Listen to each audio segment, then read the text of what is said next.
নমস্কার বন্ধুরা, আমি সন্টু এবং আপনারা দেখছেন ফার্মিং টিপস ইউটিউব চ্যানেল।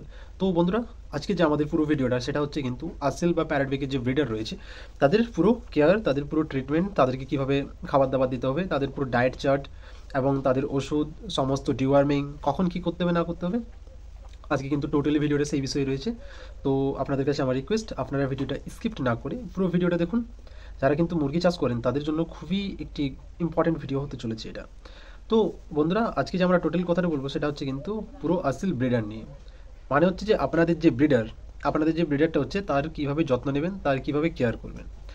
তো প্রথমত হচ্ছে দেখুন, আপনারা যে কোনো ব্রিডার বাড়িতে নিয়ে আসার পর অন্তত তাকে 3-4 দিন ভালো মতো রেস্ট দিয়ে বা 5 দিন, তারপর কিন্তু আপনারা সঠিক মতো ডিওয়ার্মিংটা করাবেন। প্রথমে আপনারা তাকে কৃমির ওষুধটা খাইয়ে দেবেন সকালে খালি পেটে, এবং তারপর তাকে বাইরে ছেড়ে দিলেন। কৃমির ওষুধ খাওয়ার পর তাকে আপনারা অবশ্যই এই যে ব্রোটন লিভার টনিকটা আপনারা দেখতে পাচ্ছেন, এটা কিন্তু অবশ্যই তাকে দিবেন। যদি আপনাদের সেই ব্রিডারটা মোটামুটি 2 কিলো প্লাস বডি ওয়েট হয় তাহলে অবশ্যই সেটাকে 2 ml দেবেন। এবং এই লিভার টনিকটা আপনারা মোটামুটি প্রায় 7 দিন খাওয়ালেন, সকালে দিয়ে দিলেন 7 দিন। তারপর কিন্তু অবশ্যই আপনারা যে কোনো একটা মাল্টিভিটামিন, আমি কিন্তু যেটা নিজেই ইউজ করি সেটা হচ্ছে রো বেজ পাওয়ার, এবং এটার কিন্তু খুবই ভালো রেজাল্ট রয়েছে। এটাতে কিন্তু আপনাদের যে ব্রিডার সেটা কিন্তু খুবই হিটে থাকবে, প্রচণ্ড এগ্রেসিভ হবে, এবং বডির এনার্জি সেটা কিন্তু এটা ধরে রেখে খুব ভালো করে। আমি এটা বরাবরই আমার ব্রিডারদের জন্য এবং আমি আমার সমস্ত মুরগির জন্য কিন্তু এটা ইউজ করে থাকি। তাহলে এটা হলো আপনাদের যে প্রথমত কী করতে হবে সেটা পুরো ট্রিটমেন্টটা। এরপর কিন্তু আপনারা আপনাদের ব্রিডারকে কীরকম খাবার খেতে দেবেন।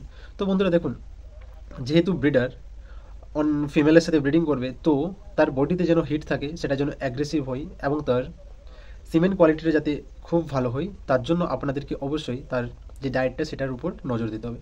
তো আপনারা আপনাদের ব্রিডারকে সিদ্ধ গহম, আপনারা ছোলা ভেজা, বাদাম, এছাড়া আরও নানান ধরনের যে সমস্ত দানা শস্যগুলো রয়েছে সেগুলো আপনারা দিতে পারেন।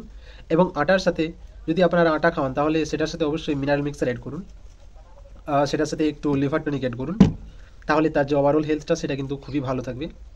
এবং আপনারা এক্সট্রা করে যদি আপনারা পারেন আপনাদের ব্রিডারকে, তাহলে অবশ্যই সেদ্ধ ডিম নয়তো কাঁচা ডিম এটা যদি দেন, তাহলে কিন্তু যে ব্রিডারের যে বডির হিটটা সেটা কিন্তু খুবই ভালো থাকবে, এবং তখন সিমেন্ট কোয়ালিটিটা কিন্তু খুবই ভালো হবে।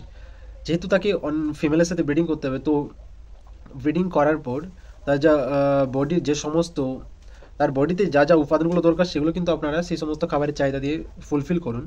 তাহলে আপনাদের যে ব্রিডার সেটা কিন্তু খুবই এনার্জেটিক থাকবে, এবং তার যে কোয়ালিটি সেটা কিন্তু ডাউন হবে না। এবং বন্ধুরা, আপনারা কিন্তু ব্রিডারকে অবশ্যই চেষ্টা করবেন যে ফিমেল থেকে আলাদা রাখার, এবং তাকে 1-2 বেলা বাইরে ছেড়ে দেবেন, এবং ফিমেলদের সাথে সবসময় রাখবেন না, ফিমেলদের থেকে আলাদা করে রাখুন। তাহলে আপনাদের যে ব্রিডারটা যে অ্যাগ্রেশনটা সেটা কিন্তু খুবই ভালো মতো থাকবে। এবং দেখবেন ফিমেল দেখতে দেখতে যে ফিমেলগুলো আপনাদের হিটে থাকবে সেগুলো দেখতে দেখতে কিন্তু সে দেখবে ব্রিডিং করার চেষ্টা করবে, তো সেটাতে কিন্তু আপনাদের অনেক সুবিধা হবে। তো তাই আপনারা অবশ্যই আপনাদের ব্রিডারটিকে আলাদা করে রাখুন। তো বন্ধুরা, এটা ছিল আজকের আমাদের ব্রিডারকে কীভাবে কেয়ার করবেন সেটা টোটালি ভিডিওটা। নেক্সট আমরা ফিমেল নিয়ে কথা বলবো, তারপর আমরা চিক্সকে কীভাবে আপনারা প্রথম দিন থেকে 1 মাস পর্যন্ত কীভাবে কেয়ার করবেন সেটা নিয়ে আমরা পরের ভিডিওতে কথা বলবো।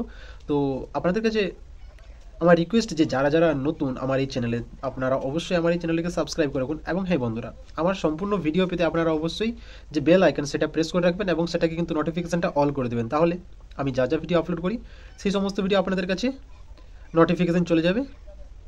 তো বন্ধুরা, আমাকে সাপোর্ট করুন এবং আমার এই চ্যানেলটিকে এগিয়ে যেতে সাহায্য করুন। আজকের ভিডিও এখানেই শেষ করছি, দেখা হবে আবার পরের নেক্সট ভিডিওতে।